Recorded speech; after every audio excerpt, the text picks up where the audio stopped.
नमस्कार दोस्तों। कैसे हो आप सब? आई होप अच्छे होंगे और आपकी तैयारी भी अच्छी चल रही होगी। हम चौहान वंश पढ़ रहे थे। हमने सांभर अजमेर के चौहान देखे, रणथंभौर के चौहान पढ़ लिए और उसके बाद में हमने जालोर के चौहान पढ़ लिए थे। अब पढ़ेंगे हम सिरोही, बूंदी और कोटा के चौहानों के बारे में। तो सबसे पहले हम देखते हैं सिरोही के चौहान। सिरोही का प्राचीन नाम क्या था? सिरोही का प्राचीन नाम था अर्बुद प्रदेश। क्या था? अर्बुद प्रदेश। कर्नल टोड के अनुसार सिरोही का मूल नाम था शिवपुरी। टोड के अनुसार था शिवपुरी। और प्राचीन साहित्य में सिरोही का नाम मिलता है अर्बुद प्रदेश। और सिरोही का पुराना नाम था शरणवाही। क्या था? पुराना नाम था शरणवाही। प्रारंभ में आबू में परमारों का शासन था। किसका शासन था? परमारों का शासन था। जिसके संस्थापक कौन थे? धुमराज थे। कौन थे परमारों के? ये शासक कौन थे? धुमराज थे। और उनकी राजधानी थी चंद्रावती। बाद में ये सहसमल ने सिरोही नगर की स्थापना की। किसने की? सहसमल ने सिरोही नगर की स्थापना की।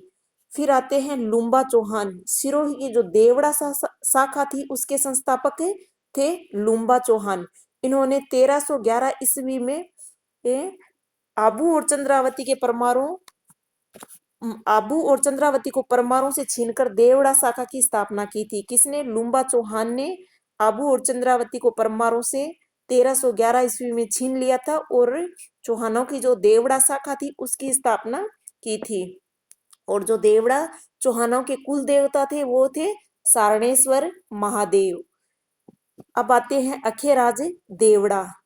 अखेराज देवड़ा, इनका उपनाम क्या था? उड़ना अखेराज। दोनों ही स्वर से शुरू हो रहे तो ऐसे याद रख लेना। अखेराज का उपनाम पूछे तो उड़ना अखेराज होगा। 1527 ईस्वी में उन्होंने क्या किया था? जो खानवा का युद्ध हुआ था इसमें सांगा का साथ दिया था। फिर आते हैं सुल्तान देवड़ा। सुल्तान देवड़ा, सुल्तान देवड़ा दत्तानी का युद्ध जो अक्टूबर 1583 में हुआ था। 1583 में महाराणा प्रताप के जो भाई थे जगमाल, जो अकबर के सेनापति थे, उसको मार दिया था सुल्तान देवड़ा ने।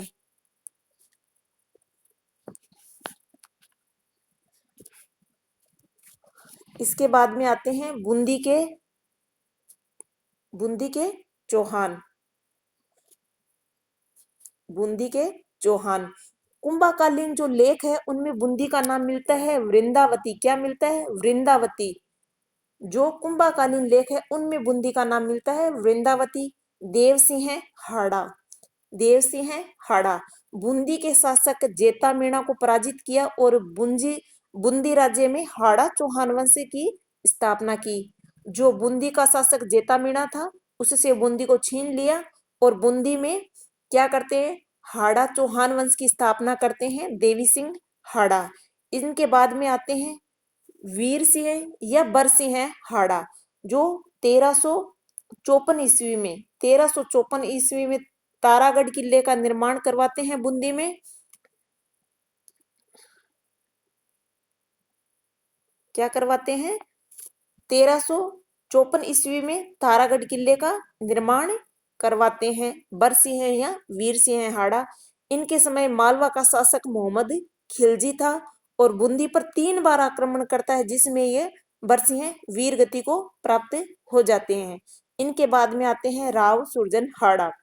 अकबर चित्तौड़ का किला जब जीत लेता है और उसके बाद में रणथंभौर के चारों ओर घेरा डालता है, उस समय जो सुरजनहाड़ा है वो 1569 में अकबर के साथ संधि करते हैं।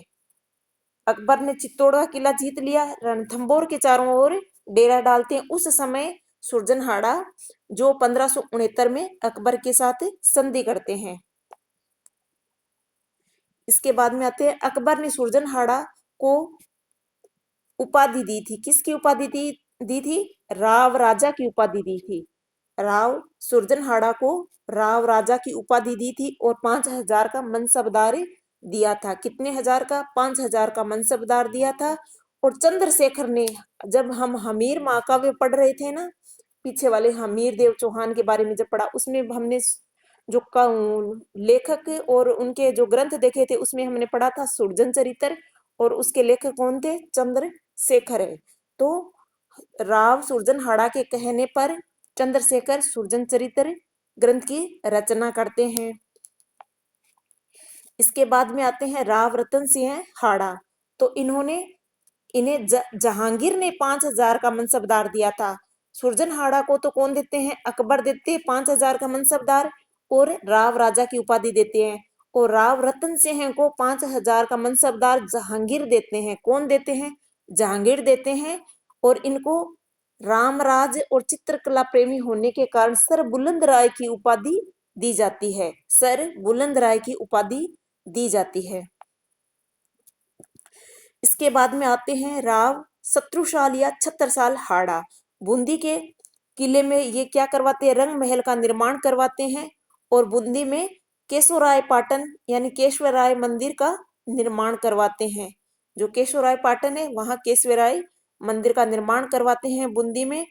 अनिरुद्ध हाड़ा, इनके शासन काल में 1683 से 1695 में देवपुरा गांव में 84 खंभों की छतरी का निर्माण राव देवा ने करवाया। किसने करवाया? 84 खंभों की जो छतरी थी, उसका निर्माण राव देवा ने करवाया।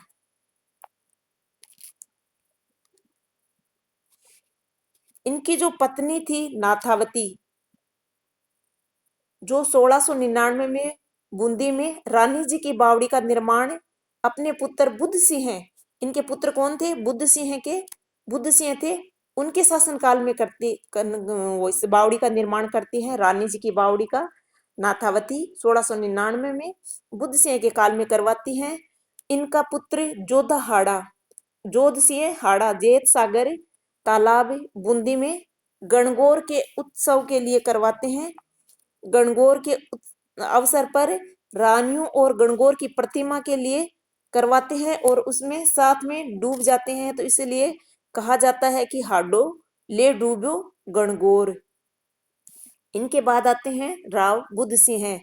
निहत रंग ग्रंथ की रचना की। किस ग्रंथ की रचना की? निहत रंग ग्रंथ की रचना की। और इनके समय मुगल बादशाह फर्रुख सियर था। कौन था? फर्रुख सियर था, और बूंदी का नाम फर्रुखाबाद रख देता है। इनके शासन काल के समय जो मुगल बादशाह था वो कौन था? फर्रुख सियर था, और बूंदी का नाम बदल देता है और फर्रुखाबाद इसका नाम बूंदी का रख देता है। और सवाई जय सिंह की बहन और बुद्ध सिंह की रानी, किन की? सवाई जय सिंह की तो बहन थी और बुद्ध सिंह की पत्नी थी। कौन थी? अमर कुंवरी। कौन थी? अमर कुंवरी अपने पुत्र उमेश सिंह को राजा बनाना चाहती थी और मराठा सरदार महाराव होलकर को राखी बांधकर अपना भाई बनाती है और मदद की गुहार करती है।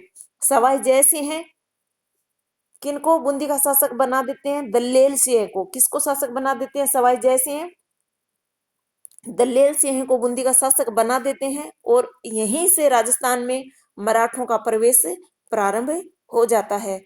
तो 18 अप्रैल 1734 को मराठों का प्रवेश सर्वप्रथम कहाँ हुआ था? राजस्थान में। तो सर्वप्रथम मराठों का प्रवेश बूंदी में हुआ था।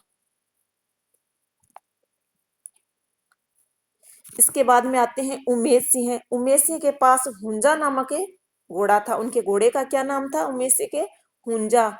और इन्होंने तारागढ़ किले में, तारागढ़ जो बूंदी का किला है, उसमें चित्रशाला का निर्माण करवाया। किसका निर्माण करवाया? चित्रशाला का निर्माण करवाया तारागढ़ किला बूंदी में। इनके बाद में आते हैं विष्णु सिंह या बिशन सिंह भी इनको कहते हैं। 1818 ईस्ट इंडिया कंपनी से संधि की। 1818 में ईस्ट इंडिया कंपनी से संधि करते हैं और कर्नल टोड के समय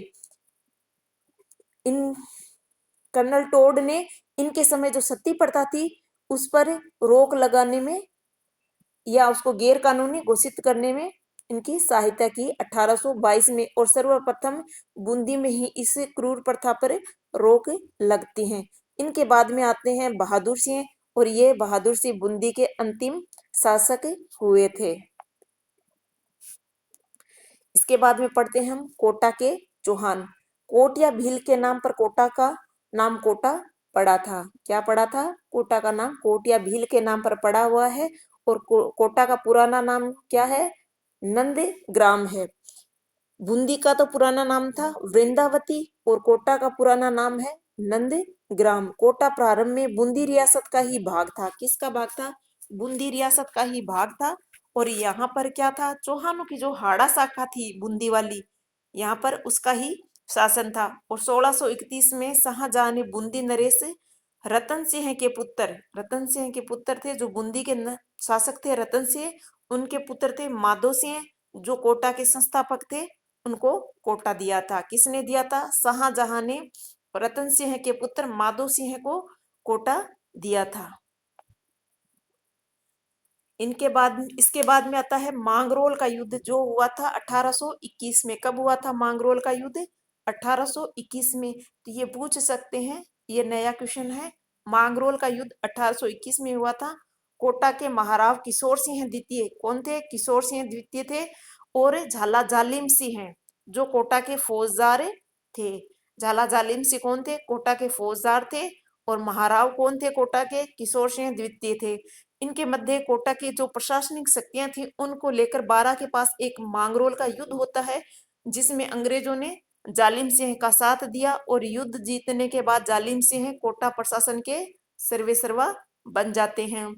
इसके बाद में 1838 में झाला मदन सिंह जो जालिम सिंह के पोते थे, झाला मदन सिंह जो जालिम सिंह के पोते थे, अंग्रेजों ने कोटा रियासत के 17 परगने उनको देकर झालावाड़ रियासत को बनाया और उसकी राजधानी रखी थी झालरा पाटन। क्या रखी? झालावाड़ की राजधानी झालरा पाटन, झालरा पाटन। 17 परगने दिए थे जालिम सिंह के पोते मदन सिंह को, झाला मदन सिंह को, और झालावाड़ रियासत की स्थापना करते हैं और इसकी राजधानी झालरा पाटन रखते हैं। अंग्रेजों द्वारा बनाई गई राजस्थान की अंतिम रियासत झालावाड़ ही थी।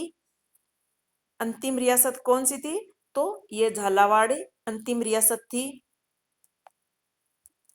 आपको मेरा वीडियो कैसे लग रहा है प्लीज आप कमेंट करके मुझे बताएं। प्लीज मेरे चैनल को लाइक, सब्सक्राइब, शेयर जरूर करें। थैंक यू, धन्यवाद।